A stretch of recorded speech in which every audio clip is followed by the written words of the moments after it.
Tom Rutland to make his maiden speech. Thank you, Madam Deputy Speaker, for allowing me to make my maiden speech in this debate, and may I congratulate my colleagues on some brilliant maiden speeches today. It's often said it's a privilege to be in this place, and it's one that we owe to the bravery of those who fought for our country and for freedom in the 2 world wars. In my constituency of East Worthing and Shoreham, British troops rallied in advance of D-Day on Broadwater Green and embarked from Shoreham port to land in Normandy, paving the way for the Allied victory over the Nazis. And with freedom in Europe again under threat, I am sure it is not just my shoulders that feel the weight of responsibility in rising to meet this moment and honour those brave sacrifices that transcend our time in this place. Like so many other new members nervously preparing their first contribution to this awe-inspiring place, I had a good flick through my predecessor's own initial contributions and enjoyed seeing how some things had remained the same and others had changed. Still nestled between the South Downs and the sea, still the most beautiful constituency in the country. And indeed, still the same constituency name, much to the disappointment of my neighbours in Lancing, who feel the name does not properly recognise the largest village in the country. But much has changed, and my sitting here as the first Labour Member of Parliament for East Worthing and Shoreham is perhaps one clear indicator of that.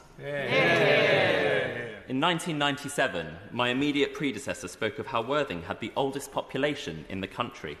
Today, it's very different, with many young people coming to start a family in our vibrant coastal community. But whilst the political sea change in the splendid seaside settlements I represent has been stark, my constituents do not have to get used to a wildly different name for their MP, from Tim to Tom. And I hope my predecessor, Tim Lawton, knows the regard in which many residents hold him after his 27 years of public service. But I also hope that, in time, fewer residents call me Tim, though judging from 32 years of my parents' friends' Christmas cards making the same mistake, that is perhaps wishful thinking. And speaking of family, I would briefly like to thank my own for their love and support on my journey here, particularly my mum and dad, because I think everyone in this place has that moment where they switched onto politics and realised the difference that it could make. For me, it was realising as a teenager that I was gay, and feeling like I wouldn't achieve everything I could or I should because of who I was. And it was the worst feeling in the world. I've never forgotten it. Life is thankfully very different now, in no small part thanks to the transformative work of the last Labour government and brave, trailblazing MPs. And I'm very lucky to be able to thank my partner, my boyfriend, Jack, for his support. Words that I never thought I would have the courage to say when I was growing up, but can say with great pride today. But that feeling I had is why I care about politics, because I don't want any child to feel that way, whether it's because of the colour of their skin, their religion, whether they're a boy or a girl, have a disability, who they love, or how much their parents earn. And that drive is what has led me to spend my career campaigning, from standing up for consumers to fighting for working people as a trade union official. So it's an honour to serve as part of this new Labour government, because there is so much that needs fixing. My constituents know all too well the struggles to get an appointment with their GP, to find a school place for their child, to swim in the sea without sewage, to afford a safe and secure home of their own, and to get a good job that doesn't just pay the bills, but allows them to thrive. Fixing the foundations of this country will take time, but I've got no doubt that the mission of this government, driven by the aspirations and determination of my constituents, will succeed. For there is so much to be proud of locally. We don't sit in the shadow of Brighton and Hove next door.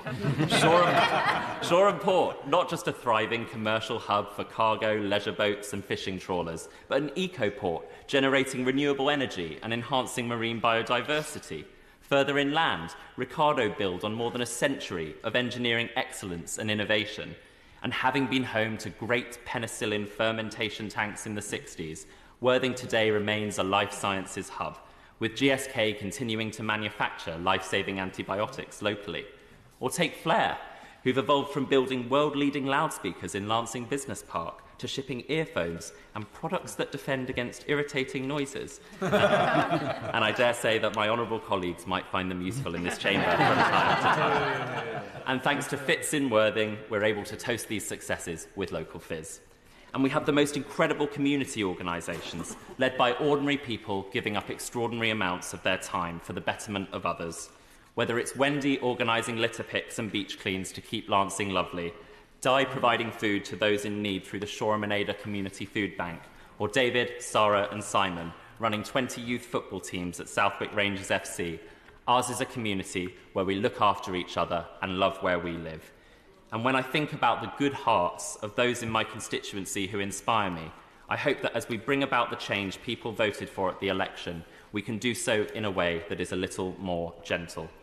Because politicians are humans too, with all the strengths and flaws of those who send us here.